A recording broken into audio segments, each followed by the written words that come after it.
வாக்குத்தத்தம் செய்தவரே, வாழ்க்கையெல்லாம் வார்த்தைதானே. Praise the Lord. இந்த மாதத்தில் கர்த்தர் கொடுக்கிற வாக்குத்தத்தம் ஏசாயா 60ஆம் அதிகாரம் 15ஆம் வசனம். நீ நெகிழப்பட்டதும் கைவிடப்பட்டதும் ஒருவரும் கடந்து நடவாததுமாயிருந்தாய்.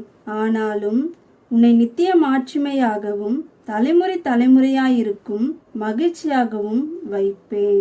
நெகிழப்பட்டது என்றால் வெறுக்கப்பட்டது. அதாவது நீங்கள் படிக்கிற இடத்திலோ பணி செய்கிற இடத்திலோ உங்கள் சொந்த குடும்பத்திலோ உறவினர்கள் மத்தியிலோ ஏழ்மை நிமித்தம் வெறுக்கப்பட்டிருக்கலாம். இக்கட்டு காலத்தில் உங்கள் நண்பர்களோ உறவினர்களோ உடன் வேலை செய்கிறவர்களோ உதவி செய்கிறேன் என்று வாக்கு கொடுத்து உதவி செய்யாமல் கடைசி நேரத்தில் கைவிட்டிருக்கலாம். ஒருவரும் உங்களுடன் இணைந்து நடவாதபடிக்கு உங்கள் நிலைமையோ சூழ்நிலையோ எளிமையாக இருந்திருக்கலாம். இது நிமித்தம் உங்களை விட்டு அநேகர் பிரிந்து போயிருக்கலாம்.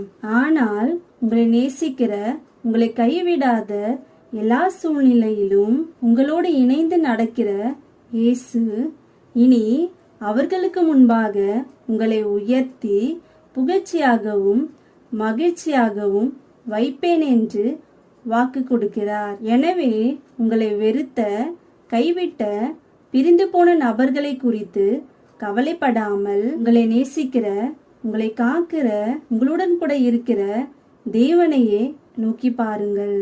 நிச்சயமாக இந்த மாதத்தில் உயர்வடைவீர்கள். புகழ்ச்சியும் மகிழ்ச்சியும் உண்டாகும். ஆமென். பாதைக்கு தீபம், பேதைக்கு வெளிச்சம், உந்தன் வசனமே.